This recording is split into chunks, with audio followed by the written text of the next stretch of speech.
All right, welcome to all. इस video में हम डिस्कस करेंगे एनसीईआरटी क्लास 6 ज्योग्राफी का चैप्टर नंबर 2। चैप्टर का नाम है ग्लोब, लैटिट्यूड्स एंड लॉन्गिट्यूड्स। तो आज पूरे इस चैप्टर में लैटिट्यूड्स और लॉन्गिट्यूड्स क्या होते हैं वो पूरा हम डिस्कस करेंगे।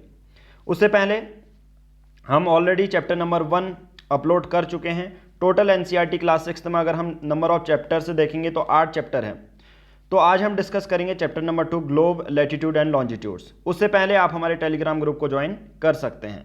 टेलीग्राम ऐप डाउनलोड करनी है, सर्च बॉक्स में आपको टाइप करना है स्मॉल लेटर में पंकज बोहरा। यहाँ पर ऑलरेडी हम यूपीएससी से रिलेटेड जितनी बुक्स हैं वो आपको फ्री में मिल जाएंगी, ऑप्शनल नोट्स फ्री में मिल जाते हैं और आप हमारे पेड सब्सक्रिप्शन भी ले सकते हैं।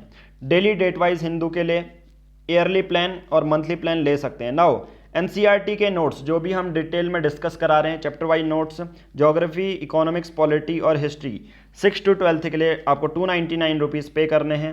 दिए गए नंबर पर गूगल पे, फ़ोन पे कर सकते हैं और इसी नंबर पर पेमेंट की स्क्रीनशॉट आप हमें भेज सकते हैं। नाउ डिस्क्रिप्शन से आप इंस्टा मोजो के लिंक से भी ये एनसीईआरटी परचेज कर सकते हैं। ओके, नाउ देखिए ये आपको देखने को मिल रहा है अर्थ, और यहाँ पर अलग अलग कंट्रीज़ हैं, अलग अलग डिस्ट्रिक्ट रहते हैं, तो उनका अलग अलग कैसे लोकेशन पता चलेगी, कौन सा लोकेशन कहाँ पर है, किस बेसिस पे एक स्टैंडर्ड लैटिट्यूड्स या लॉन्जिट्यूड्स हो सकते हैं।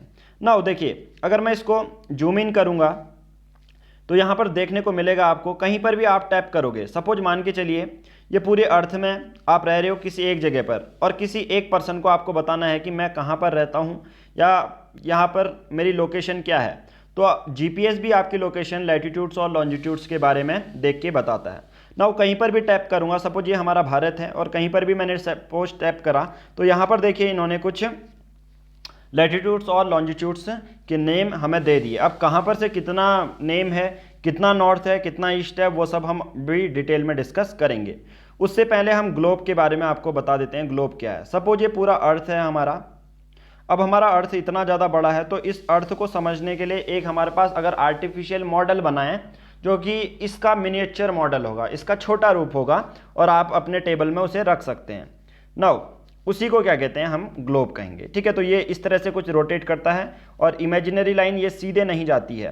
ग्लोब सीधे ऐसे रोटेट नहीं करता जो मैंने लाइन बनाई है, ग्लोब रोटेट करता है इस बेसिस पर। अगर मैं इसको आपको दिखाऊं तो ये देखिए ये लाइन हमने डाली और इस बेसिस पर ग्लोब अब कैसे रोटेट करेगा, अब घूमेगा। ठीक है, जो ये लाइन डाली है ये, ठीक है, तो इस बेसिस पे ये मूव करेगा जैसे जैसे मैं वीडियो में आपको दिखा रहा हूँ। ओके, नाउ मैं जो एनसीईआरटी की बुक है उसको भी दिखाता हूँ, फिर उसके बाद हमने नोट्स कैसे बनाए हैं। हर एक कोई भी नोट आपका मिस नहीं होगा अगर आप हमारे नोट्स परचेज करते हो तो। जैसे देखिए मिनिएचर मॉडल है, यहाँ पर ग्लोब मेंशन किया है, जैसे इमेजिनरी लाइन है ये ऐसे मूव करते रहता है। नाउ यहाँ पर ग्लोब्स पढ़ाया गया है और इक्वेटर है, एक्सिस है, ये सब हम डिस्कस करेंगे अपने इस पूरे लेक्चर में। नाउ ग्लोब क्या है? Globe is a true model miniature form of the earth. Globes may be varying size and shape. अलग अलग टाइप के ग्लोब आपको देखने को मिलते हैं, छोटे होते हैं, बड़े होते हैं, पर एक्चुअल में ये होता क्या है?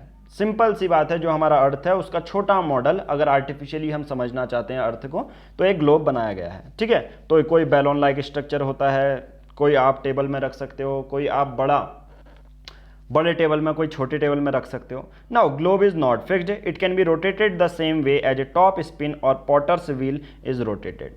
अब ग्लोब फिक्स नहीं रहता है, जैसा कि मैंने आपको दिखाया इस पे भी जो ये आपको ग्लोब देखने को मिल रहा है ये यहाँ पर फिक्स रहता है और इस एक्सिस के बेसिस पे ये मूव करते रहता है। ठीक है, यानी कि ग्लोब एक जगह में फिक्स नहीं है, बट जो अपनी एक्सिस के बेसिस पे वो घूम रहा है। ओके, नाउ दूसरा टर्म आता है poles. Top and bottom of the earth are called poles, they are similar to top and bottom of the globe. The top is called the north pole and the bottom is called south pole. बहुत simple सा है। अब मैं picture के basis पर भी दिखाता हूँ। जो टॉप है नॉर्थ पोल हो जाएगा और जो ये साउथ है, जो बॉटम वाला है वो साउथ पोल हो जाएगा। ठीक है, उसी के बेसिस पर अगर मैं लार्ज उसमें दिखाऊं तो अगर सपोज ये इमेजिनरी लाइन अगर मैंने यहाँ पर से मेंशन कर दी, ये सपोज ग्लोब है तो ये नॉर्थ एरिया है, ये क्या है, साउथ का एरिया है। ठीक है, अभी मैं इसको पूरा मूव नहीं कर पा रहा हूँ। नाउ बहुत सारी चीज़ें हमें जाननी है अभी, जो अभी हमने डिस्कस किया था एक्सिस के बारे में। एक्सिस क्या होता है? The way a globe rotates around the pivots, the earth also rotates around an imaginary line. और वही जो इमेजिनरी लाइन होती है उसी को क्या कहते हैं? अर्थ की एक्सिस कहते हैं। ठीक है, उसके बाद एक और इमेजिनरी लाइन आती है इक्वेटर। अब इक्वेटर बहुत सिंपल सी चीज़ है, मैं इसको नोट्स के बेसिस पे नहीं बल्कि आपको पूरे उसमें से दिखाऊंगा। सपोज मान के चलिए ये ग्लोब है, ठीक है, ये ग्लोब है, पूरा मिनिएचर मॉडल है। अब देखिए यहाँ से बीच से एक, इनके बीच से एक इक्वेटर बीच वाली लाइन जाती है जिसे हम इक्वेटर कहते हैं, ठीक है। अभी 0 डिग्री कहूँगा, अभी ये 0 डिग्री क्या होता है, 6 डिग्री क्या होता है, वो धीरे धीरे एक्सप्लेन करते हैं। अब जो ये इमेजिनरी लाइन होती है ऐसी बांटी होती है कि ऊपर वाला और नीचे वाला जो पार्ट होता है इक्वली डिवाइड हो जाता है। ऊपर वाला जैसे नॉर्थ पोल होता था तो इसको नॉर्दर्न हेमिस्फीयर कहेंगे, नीचे वाला साउथ है तो साउदर्न हेमिस्फीयर इसको कह देंगे, ठीक है। नाउ तो ये इमेजिनरी लाइन कहाँ से जाती है, सेंटर से जाती है, बिल्कुल ठीक है। तो वही चीज़ मैंने यहाँ पर बताई हुई है, 2 इक्वल पार्ट में डिवाइड होता है, ऊपर वाला नॉर्दर्न हेमिस्फीयर और नीचे वाला साउदर्न हेमिस्फीयर। नाउ अब यहाँ पर देखिए इस पूरी चीज़ में हमारे कुछ लाइंस होती हैं। ये लाइंस इसलिए बनाई गई हैं ताकि हम किसी एक पर्टिकुलर जगह में किसी कंट्री की लोकेशन बता सकें, किसी एक डिस्ट्रिक्ट की लोकेशन बता सकें। तो इसलिए ये लैटिट्यूड्स हमें ईजी करने के लिए होते हैं कहीं पर, ठीक है। कहीं पर अभी हम फंसे हैं तो अपनी अगर जीपीएस के थ्रू लोकेशन भेजेंगे तो जीपीएस लैटिट्यूड्स और लॉन्गिट्यूड्स का यूज़ करके आपकी लोकेशन किसी और को भेज देगा ना। मैंने कहा था सेंटर से जो जाती है उसे इक्वेटर कहते हैं। तो सेंटर से जाती है तो वैसे ही हमारी जो दूसरी लाइन्स भी होती हैं वो भी मूव करती हैं पैरेलली, ठीक है, ये ऊपर भी और नीचे भी। तो इन्हीं को क्या कहते हैं, लैटिट्यूड्स कहते हैं। इन्हीं को क्या कहते हैं, लैटिट्यूड्स कहते हैं। अब हर एक लैटिट्यूड का अलग मतलब होता है और हर एक लैटिट्यूड के बेसिस पे सन कहाँ पर आ रहा है, कैसे यहाँ पर डिराइव हो रही है, ये सब चीज़ें आप धीरे धीरे करते हैं। Now all parallel circles from the equator up to the poles are called parallel of latitudes. अगर कोई पूछेगा what is parallel of latitudes तो आप क्या कहोगे, बहुत सिंपल है, आप कहोगे इक्वेटर से लेके पोल्स तक जितने भी लैटिट्यूड्स जो पैरेलल सर्कल जाते हैं उसे पैरेलल ऑफ लैटिट्यूड कहते हैं। चाहे वो साउदर्न हेमिस्फीयर में जा रहे हो या ऊपर जो नीचे जा रहे हो साउदर्न हेमिस्फीयर में, ऊपर जा रहे हो नॉर्दर्न हेमिस्फीयर में। नाउ अब कुछ इंपॉर्टेंट पैरेलल लैटिट्यूड्स होते हैं, यानी कि पैरेलल ऑफ लैटिट्यूड से कंफ्यूज मत होना, बहुत सिंपल है। ये अगर ये लाइन पैरेलल जा रही है तो पैरेलल ऑफ लैटिट्यूड बोल देंगे और कुछ नहीं है, ठीक है। एक तरह से लैटिट्यूड ही है ये एक दूसरे के पैरेलल होती हैं ये लाइन, तभी से पैरेलल ऑफ लैटिट्यूड से बोला जाता है। अब नाउ कुछ पॉइंट हैं जो कि हमें याद करने हैं। जैसे नॉर्दर्न हेमिस्फीयर में एक पॉइंट आता है ट्रॉपिक ऑफ कैंसर जो कि 23.5 डिग्री से गुजरता है। ट्रॉपिक ऑफ कैप्रिकॉन 23.5 डिग्री से साउदर्न हेमिस्फीयर में जाता है, उसे ट्रॉपिक ऑफ कैप्रिकॉन कहते हैं। आर्कटिक सर्कल किसे कहते हैं, जब 60 इक्वेटर से ऊपर की बात कर रहा हूँ, 66 डिग्री 66.5 डिग्री नॉर्थ में जाएगा तो उसे आर्कटिक सर्कल कहेंगे, और 66.5 डिग्री साउदर्न ऑफ इक्वेटर जाएगा उसे एंटार्क्टिक सर्कल कहेंगे, ठीक है। अब मैं रियल बुक भी आपको दिखा देता हूँ। पैरेलल ऑफ लैटिट्यूड यहाँ मेंशन है, वो हमने कराया हुआ है। तो ये बीच से जो इमेजिनरी लाइन गई है उसे इक्वेटर, ऊपर को जो गई हैं वो 90 डिग्री तक पोल तक जाता है। नाउ अभी जैसे मैंने बोला ट्रॉपिक ऑफ कैंसिकॉन, ट्रॉपिक ऑफ कैंसर और ट्रॉपिक ऑफ कैप्रिकॉन, इसके बारे में जान लेते हैं। अब ये हमारी पैरेलल ऑफ लैटिट्यूड है, तो यही जो चीज़ें हैं वही मैंने नोट्स में आपको दी हुई हैं। नाउ आपको नोट्स बनाने की या हैंड रिटन नोट्स बनाने में आप अपना टाइम वेस्ट मत करना। नाउ आप हमारी ये PDF लेके प्रिंट भी करवा सकते हैं, ये फाइनल नोट है, ठीक है। अब नाउ इक्वेटर के बेसिस पे अभी हमने बोला जो नॉर्दर्न हेमिस्फीयर में जाएगा ऊपर 23.5 डिग्री नॉर्थ में जाएगा तो tropic of cancer, 23.5 degree south में जाएगा ट्रॉपिक ऑफ कैप्रिकॉन कहते हैं, ठीक है। तो देखो, और दूसरा इन दोनों के बीच का जोन 23.5 नॉर्थ और 23.5 साउथ तक जो ये जोन होता है उसे टॉरिड जोन कहते हैं। अभी टॉरिड जोन क्या होता है, क्यों इसे कहते हैं, वो अभी हम डिस्कस करेंगे। अब इसी इक्वेटर से अगर हम 66.5 डिग्री नॉर्थ में जाएंगे तो ये आर्कटिक सर्कल होगा, और नीचे जाएंगे अंटार्कटिक सर्कल इसे बोलेंगे इस जोन को, ठीक है। और इसे टेम्परेट जोन भी बोला जाता है, इसे टेम्परेट। ऊपर वाला जो बहुत ज़्यादा एक्सट्रीम ऑफ नॉर्दर्न में है और एक्सट्रीम साउथ में है उसे फ्रिजिड जोन बोला जाता है, ओके। तो हमने इन कुछ लैटिट्यूड्स के बारे में जान लिया। ये तो था कुछ लैटिट्यूड्स, और जो इक्वेटर होता है वो 0 डिग्री से जाता है, ठीक है, उसको एज ए रेफरेंस पॉइंट मानते हैं। Now heat zone of the अर्थ। अब मैंने बोला अर्थ के पास खुद की लाइट तो है नहीं, अर्थ गर्म कैसे होता है, फिर हीट जोन ऑफ द अर्थ है तो अर्थ में हीट कहाँ से आ रही होगी, सन से। तो इसी के बेसिस पर जो सन से जितनी भी हीट आती है उसके बेसिस पर अर्थ के कुछ पॉइंट जो हमारे ये लैटिट्यूड वाले पॉइंट हैं उसको डिवाइड किया है टॉरिड जोन में, टेम्परेट जोन में और फ्रिजिड जोन्स में। ठीक है, तो इसको पढ़ाने से पहले मैं आपको कुछ 3D मॉडल के बेसिस पे दिखाऊं। ये हमारा सन है, ये हमारा अर्थ है, ये हमारा सन है। तो सन से यहाँ पर रेडिएशन आती है। अभी आपको देखने को मिलेगा, थोड़ा सा और जूम में करूँगा तो यहाँ पर देखने को मिल रहा है, ये देखिए। ठीक है, थोड़ा सा दूर से दिखाता हूँ आपको, ये देखिए। अब यहाँ पर डायरेक्ट जो लाइन जाती है, ये डायरेक्ट सन की रेज यहाँ पर जा रही है। ठीक है, और थोड़ा सा सीधा कर लेता हूँ मैं आपके लिए, यस। ठीक है, अब देखो यहाँ से डायरेक्ट सन की रेज जाती है, तो इसे यहाँ पर इस वजह से बहुत ज़्यादा गर्म हो जाता है ये एरिया। अब ये एरिया कौन सा है, वही है ट्रॉपिक ऑफ कैंसर से लेके ट्रॉपिक ऑफ कैप्रिकॉर्न। बट यहाँ पर से अगर सीधे यहाँ पर डालें, ये देखिए स्लैंट होकर ऊपर को जा रही है, मतलब डायरेक्ट नहीं पड़ रही है बल्कि मुड़ते हुए जा रही है, हल्की स्लैंट है ये।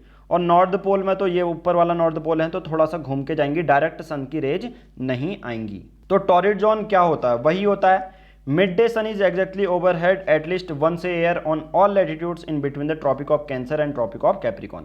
इसका मतलब होता ही यह है, इसका मतलब क्या होता है, एक साल में हर एक लैटिट्यूड में एक दिन ऐसा आएगा जिस दिन डायरेक्ट सन से जो रेज होंगी उस लैटिट्यूड में टक्कर आएंगी।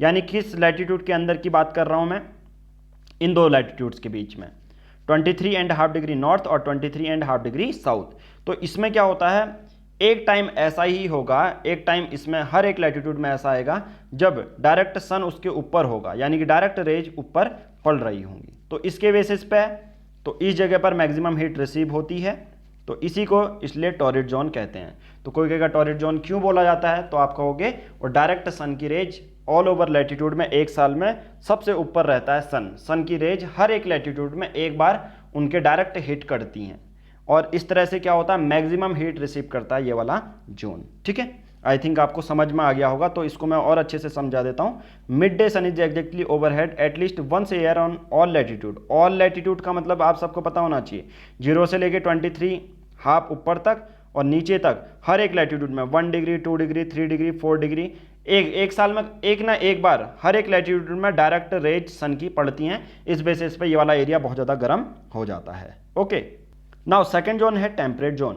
नाम से लग रहा है टेम्परेट जोन, टॉरिड जोन में बहुत ज़्यादा गर्मी आती है। टेम्परेट जोन में the mid day sun is never overhead, यानी कि जो मिड डे दिन का सूरज होता है वो कभी ऊपर नहीं होता है, लैटिट्यूड्स के ऊपर नहीं होगा, बल्कि अगल या बगल हो सकता है, ताकि जो रेज होती हैं सन की डायरेक्ट नहीं पड़ती, थोड़ा सा स्लैंट यानी कि मुड़ के हुए जाती हैं। तो इसलिए यहाँ पर जैसा मैंने बोला सन रेज होती हैं come at a slant in this area. So this part of earth receives mild temperature, यानी कि उतना डायरेक्ट ओवरहेड नहीं है, तो सिंपल सी बात है टेम्परेचर कम होगा, इसलिए इसे टेम्परेट जोन कहते हैं। नाउ लास्ट जोन है फ्रिजिड जोन। अब ये एक ऐसा एरिया होता है, नॉर्दर्न में भी होगा साउदर्न में भी होगा।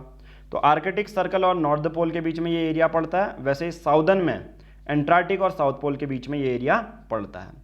तो इसके बेसिस पे डायरेक्ट सन की रेज तो यहाँ पर आ ही नहीं सकती, तो बहुत ज़्यादा स्लैंट होके आती हैं सन की रेज, तो ये वाला area least amount of heat receive करता है और हमेशा जनरली ठंडा रहता है, इसीलिए इसको क्या कहते हैं, फ्रिजिड जोन कहते हैं। ओके, वही चीज़ मैं यहाँ पर से भी दिखाता हूँ। सपोज मान के चलिए ये सन है, सन से ये वाले एरिया से ये वाले एरिया तक एक साल में हर एक लैटिट्यूड में डायरेक्ट सन की डायरेक्ट किरणें पड़ती हैं, तो इसलिए ये टॉरिड जोन है। ठीक है, दूसरा ये आता है हमारा टेम्परेट जोन। अब ये वाला यहाँ से यहाँ तक तो हल्की हर एक उसमें स्लैंट डायरेक्ट ओवरहेड नहीं होता, ये याद रखना।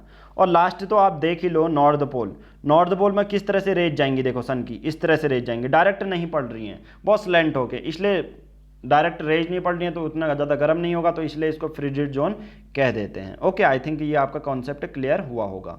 ओके, नाउ नेक्स्ट टॉपिक है लॉन्जिट्यूड्स। ये भी एक इमेजिनरी लाइन होती है जो एक पोल से दूसरे पोल तक जाती है। जैसा लैटिट्यूड हुआ क्या करते थे, लैटिट्यूड हुआ करते थे ऐसे, ठीक है, ये हॉरिजेंटल, बट अब लॉन्गिट्यूड्स क्या होंगे, वर्टिकल होंगे, और एक पोल से दूसरे पोल ये जाते हैं। इनको मेरिडियंस ऑफ लॉन्गिट्यूड्स भी कहते हैं, जैसे उनको पैरेलल ऑफ लैटिट्यूड्स कहते थे, इनको मेरिडियंस ऑफ लॉन्गिट्यूड्स कहते हैं। अब हमारा जो पूरा अर्थ डिवाइड होता है 180 डिग्री लॉन्गिट्यूड ईस्ट में और 180 degree longitude towards the west. Okay, उसके बाद जो prime meridian and 180 degree longitude together divide the earth into 2 equal halves, both 180 east and 180 west are on the same line. ठीक है, ये मैं आपको बता देता हूँ क्या है ये। अब देखिए मैं फिगर दिखाता हूँ, ये हमारा 0 डिग्री वाला है, ठीक है, ये है प्राइम मेरिडियन, और यहाँ पर से वेस्ट में और यहाँ से ईस्ट में 180 डिग्री पड़ता है। और एक याद रखना, जो ये 180 डिग्री वाली लाइन है वो एक ही है, चाहे वेस्ट के लिए भी आप जाओ वो 180 डिग्री कैलकुलेट होगी, यहाँ से भी जाओ तो 180 डिग्री ही कैलकुलेट होगी। तो एक तरह से ये मान लो ईस्ट में और वेस्ट में, ईस्ट और वेस्ट में 180 डिग्री ईस्ट तक है और वेस्ट में भी 180 डिग्री ईस्ट तक है। तो हमारा जो इक्वल हाफ्स में डिवाइड करता है बीच वाला, तो ईस्ट वाला ईस्टर्न हेमिस्फीयर और वेस्ट वाला वेस्टर्न हेमिस्फीयर। और याद रखना both 180 east and 180 west are on the same line, एक ही लाइन में है, जो मैंने बता दिया। ये पीएससी प्रीलिम्स में कभी कंफ्यूज करके आपको दे सकते हैं, तो इसलिए हर एक जो कन्फ्यूजन है वो क्लियर होना चाहिए। नाउ कुछ और फैक्ट पढ़ते हैं, जैसे टोंगा आइलैंड। टोंगा आइलैंड कहाँ है? पैसिफिक ओशियन में। मॉरिशस आइलैंड कहाँ है? इंडियन ओशियन में। Are situated in the same latitude 20 degree south, ठीक है, ये चीज़ याद रखना, ठीक है। तो ये कुछ फैक्ट हैं जो कि आपसे कभी कभी पूछे जाते हैं। तो टोंगा आइलैंड कभी कभी ज्योग्राफी में आ जाएगा, ये कहाँ है? पैसिफिक ओशियन में। मॉरिशस आइलैंड कहाँ है? इंडियन ओशियन में। ओके, तो आपको मैप में भी दिखा देता हूँ, ये है पैसिफिक ओशियन और यहाँ पर है टोंगा टापू। टोंगा टापू या आप कह सकते हो टोंगा आइलैंड, ठीक है। तो यहाँ पर बहुत सारे छोटे छोटे ट्राइबल्स भी कभी कभी यहाँ बहुत पहले रहा करते थे, बट यहाँ पर आपसे ट्राइबल्स के बारे में तो नहीं पूछेंगे। तो एक तरह से टोंगा आइलैंड है। आइलैंड का मतलब क्या होता है? आइलैंड का मतलब पूरे ये इसमें ओशियन में आपको यहाँ पर देखने को मिलेंगे। और कभी कभी यहाँ पर रिसर्च भी की जाती है, हालांकि अभी तो यहाँ पर ह्यूमन हैबिटेशन बहुत ज़्यादा ईजी नहीं रहता, तो कोई ह्यूमन लाइव नहीं देखने को मिलेंगे। But tonga island Pacific ocean में है, तो टोंगा टापू याद रख लेना। उसके बाद एक और है मॉरिशस आइलैंड। मॉरिशस आइलैंड कहाँ पर है हमारा? वो है इंडियन ओशियन में। ये है हमारा इंडिया और यहाँ पर कहीं पर ये मॉरिशस आइलैंड आपको देखने को मिल जाएगा। ओके, इंडियन ओशियन का ये रीजन है, यहाँ पर है ये मॉरिशस आइलैंड। अगर आप यहाँ पर कुछ नाम और मैं जूम इन करूँगा तो यहाँ पर नाम देखने को मिल जाएंगे, जैसे पोर्ट लुइस यहाँ पर कैपिटल है। जनरली ये किसने बनाई थी? उसमें जो फ्रेंच कॉलोनी बना हुआ करती थी, फ्रेंच गवर्नमेंट ने बनाई है। कब? 1735 तक। तो यहाँ पर पोर्ट लुइस है। और कभी कभी आपसे ये भी पूछा जाता है black river George national park कहाँ है? तो ये मॉरिशस में है, ठीक है। तो ये चीज़ तो जूम आउट अब मैं कर रहा हूँ, देखो ये याद रखना, ये कहाँ है? इंडियन ओशन में, ठीक है। जूम आउट करूँगा तो ये चीज़ आपको देखने को मिल जाएंगी, ये मॉरिशस, ठीक है। ये कहाँ है? मॉरिशस है। ओके, ये कहाँ पर है फिर? ये इंडियन ओशन है। ये इंडिया है, ये इंडियन ओशन है। ओके, नाउ एक और दूसरा fact, unlike parallels of latitudes. देखिए लैटिट्यूड्स क्या होते हैं? पैरेलल होते हैं, सभी पैरेलल्स हैं, ठीक है, जैसा हमने ये देखा horizontally. All the meridians are of equal length. देखिए लैटिट्यूड्स इक्वल लेंथ के नहीं होते हैं। इक्वेटर की जो लाइन होती है, बीच वाली लाइन, वो सबसे बड़ी रहती है 0 डिग्री वाली, फिर उसके बाद वो छोटी होते रहती है, यानी कि इक्वल लेंथ के लिए नहीं है लैटिट्यूड्स। बट आप लॉन्जिट्यूड से देखोगे तो वो इक्वल लेंथ के लिए होते हैं, ठीक है। तो ये पीएससी प्रीलिम्स के लिए एक फैक्ट है। नाउ ऐसा किस वजह से है? इस वजह से क्योंकि अर्थ के शेप के बेसिस पे है, ठीक है। अर्थ का शेप आप सबको पता है, सेंटर में बहुत ज़्यादा जियोइड शेप है। जियोइड का मतलब होता है अर्थ लाइक स्ट्रक्चर, और अर्थ लाइक स्ट्रक्चर वही है जैसे बीच में बल्ज है, बहुत ज़्यादा बीच में बहुत ज़्यादा मोटा है, तो इसलिए इक्वेटर 0 डिग्री सबसे बड़ी लेंथ वाला लाइन होती है लैटिट्यूड वाली। फिर उसके बाद नीचे नीचे जो अर्थ होता है वो सिमटते रहता है, तो इसलिए छोटे छोटे होते रहते हैं लैटिट्यूड्स। बट अगर लॉन्जिट्यूड्स के बारे में बात करूँ, मेरिडियंस के बारे में बात करूँ, वो सभी इक्वल लेंथ के होते हैं, ठीक है। बट एक और चीज़ आपके माइंड में आनी चाहिए, चलो लैटिट्यूड्स में हमें 0 डिग्री तो समझ में आता है कि इक्वेटर वो ऊपर और नीचे सेम इक्वल हाफ में डिवाइड कर सकता है। बट लॉन्जिट्यूड लोगों के माइंड में समझ में नहीं आता कि जनरली लॉन्जिट्यूड तो कहीं भी इमेजिनरी लाइन से सेटअप कर सकते हैं ना। तो आपका जो लॉन्जिट्यूड है वो ग्रीनविच से ही क्यों सेटअप किया गया? ये है ग्रीनविच और ये है यूनाइटेड किंगडम में। अब यहाँ पर से एक हिस्ट्री जुड़ी है, इसलिए हम लॉन्जिट्यूड को ग्रीनविच से ही इमेजिनरी लाइन 0 डिग्री मानते हैं। ये रेड पॉइंट आपको देखने को मिल रहा होगा, ये मैं थोड़ा सा जूम आउट कर लेता हूँ, ये देखो। अब ये है, ये 0 डिग्री है, इसे प्राइम मेरिडियन कहते हैं, ठीक है। ये लाइन जो गई प्राइम मेरिडियन। अब इसके ईस्ट में ये सभी इक्वल लेंथ के हमारी लॉन्जिट्यूड्स बनते रहते हैं, ठीक है। जो वर्टिकल लाइन में बना रहा हूँ अभी लॉन्जिट्यूड है। अब इसके पीछे जो मैंने ये ग्रीनविच बनाया, ग्रीनविच ये जगह का नाम है, कहाँ? यूनाइटेड किंगडम में। तो वही उसी को 0 डिग्री इसलिए लिया ताकि उस समय हिस्ट्री में, इतिहास में यहाँ पर ब्रिटिश रॉयल ऑब्जर्वेटरी हुआ करती थी। तो ब्रिटिश रॉयल ऑब्जर्वेटरी के एक तरह से ऑनर में या आप रिस्पेक्ट में भी कह सकते हैं, और उसमें यूनाइटेड किंगडम सब जगह कॉलोनी भी बनाती थी, तो थोड़ा उस बेसिस पे भी वर्चस्व था उसका, डोमिनेंस कैरेक्टर। दूसरा एक बेसिक चीज़ जो हमारी एनसीईआरटी में गिवन है कि ब्रिटिश रॉयल ऑब्जर्वेटरी वहाँ थी, तो उसके बेसिस पे यहाँ पर 0 डिग्री बनाया गया, एज ए रेफरेंस पॉइंट माना गया, और इसी को प्राइम मेरिडियन बोला गया। कोई कहेगा क्यों वहीं से बनाया, तो आपके पीछे ये एक रीज़न है, ठीक है। दूसरा कुछ एग्जाम्पल अगर मैं बता देता हूँ लॉन्जिट्यूड्स के, तो 26 डिग्री लैटिट्यूड के बेसिस पर आसाम, और नॉर्थ डिग्री ईस्ट लॉन्जिट्यूड के बेसिस पर आसाम आपको देखने को मिलता है। तो आसाम यहाँ पर आपको ऐसे मिल जाएगा, ठीक है। तो ये कुछ एग्जाम्पल हैं लैटिट्यूड और लॉन्जिट्यूड के। बट अब वही बात आती है कि लैटिट्यूड और लॉन्जिट्यूड जो हमने इतना समझाया आपको, ये पढ़ क्यों रहे हैं। जनरली जैसा मैंने बोला, एक जगह आप किसी भी अर्थ में एक जगह हो तो जीपीएस आपकी लोकेशन बताता है लैटिट्यूड और लॉन्जिट्यूड के बेसिस पे।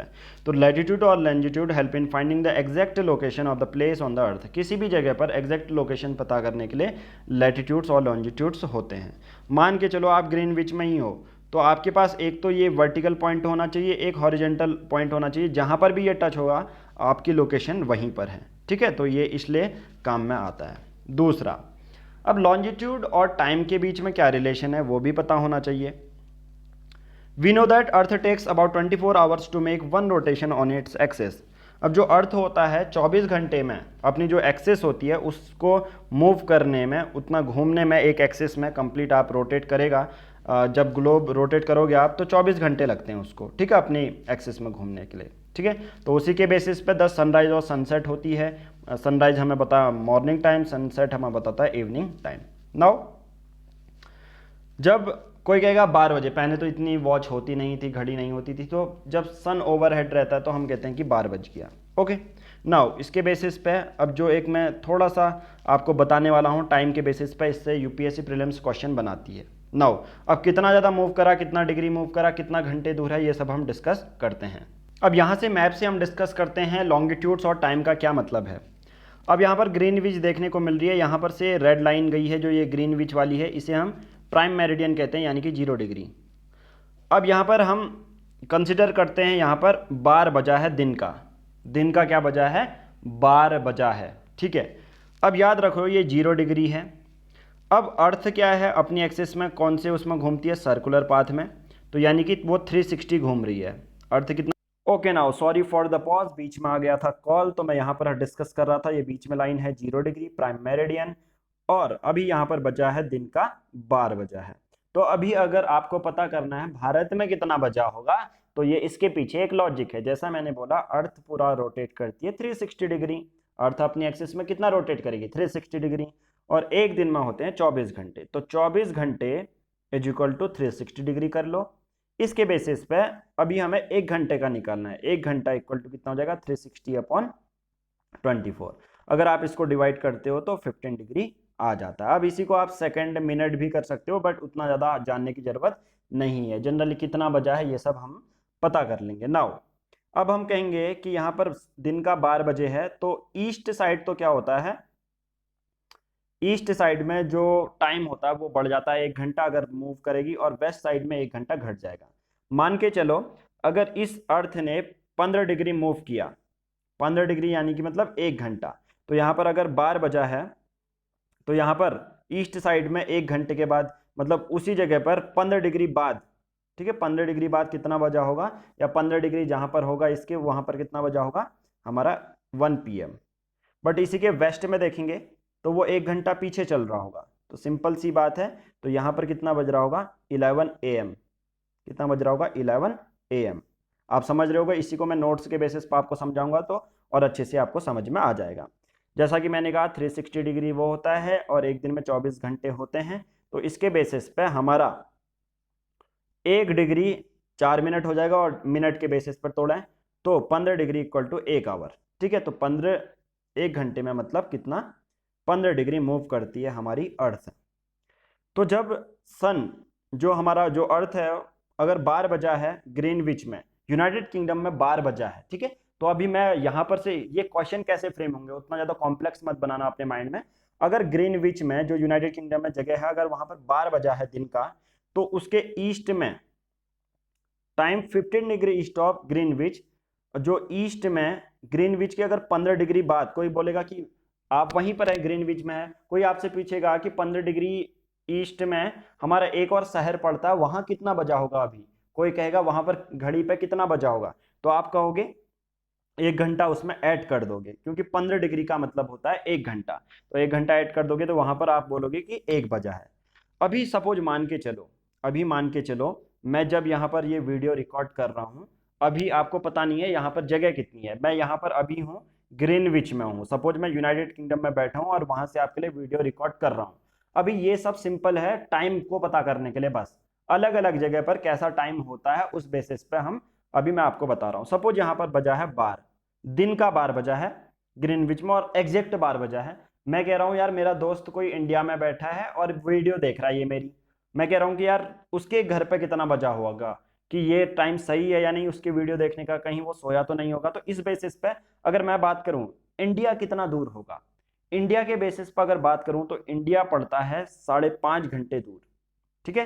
तो यानी कि अभी यहां पर 12 बजा है, तो चलो कमेंट बॉक्स में आपने कभी भी जीएमटी टाइम देखा होगा ना, ग्रीनविच मेरिडियम टाइम, तो आपको हमेशा इंडिया का 5:30 देखने को मिला होगा, यानी कि वहां पर अगर 12 बजा है तो आप 5.5 घंटे आगे कर लो, उतना अभी भारत में बजा होगा, ठीक है। तो आप कमेंट बॉक्स में आपको आंसर देना है कि ग्रीनविच से इंडिया कितना डिग्री दूर होगा, पहला टाइम, पहला पॉइंट, पहला क्वेश्चन आपके लिए। दूसरा, 5.5 घंटा अगर 12 बजे से आप लगाते हो, ये तो बच्चों वाला क्लास 6 की वैसे बुक है, बच्चों वाला क्वेश्चन दे रहा हूं कि 5.5 घंटे बाद इंडिया में कितना बजा होगा वो आपको बताना है। ओके नाउ, अब नाउ ये तो पूरा कंट्री का हो गया कि यूनाइटेड किंगडम में कितना बजा है तो इंडिया में दूसरा बजा होगा, ठीक है। अब ये किस बेसिस पे, एक तरह से इमेजिनरी, जो पहले हमारे ज्योग्राफर थे उन सब लोगों ने ये फ्रेम किया है, कैलकुलेशन है एक तरह से, कुछ ज्यादा इसमें रॉकेट साइंस नहीं है।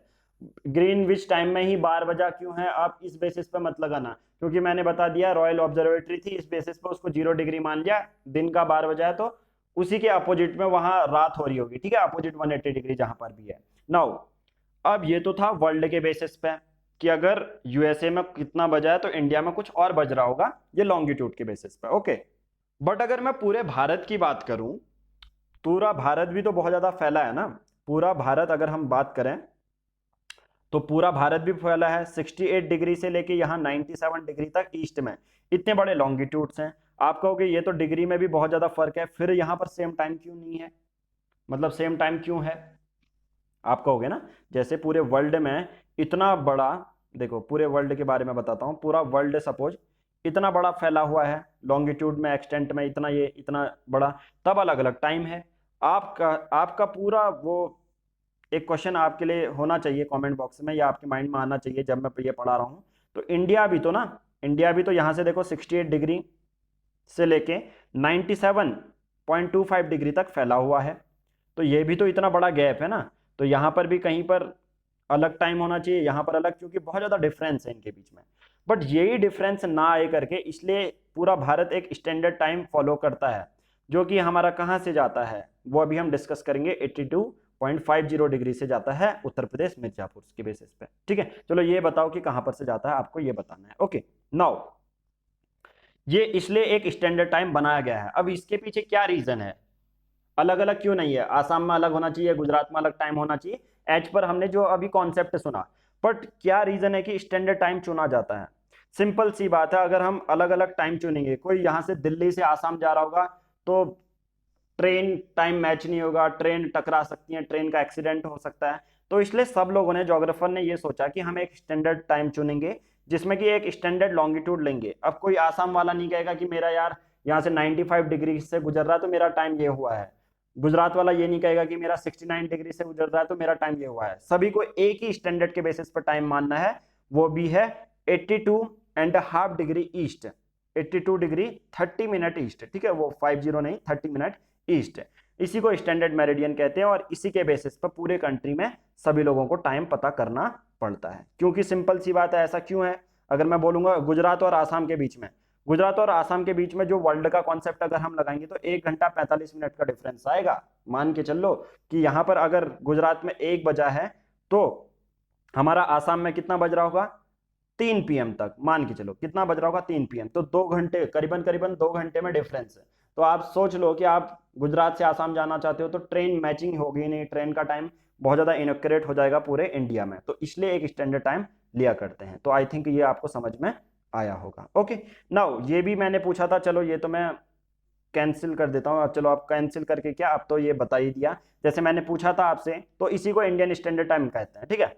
बट मैंने अभी ये पूछा था ग्रीनविच, ग्रीनविच के बेसिस पे हमको कौन सा लेंगे, 82.30 मिनट ईस्ट में, तो इसके बेसिस पे इंडिया में 5 घंटा 30 मिनट आगे है ग्रीनविच जीएमटी के बेसिस पे। एक होता है आईएसटी, एक होता है जीएमटी। आईएसटी होता है भारत के लिए, जीएमटी होता है ऑल ओवर वर्ल्ड के लिए।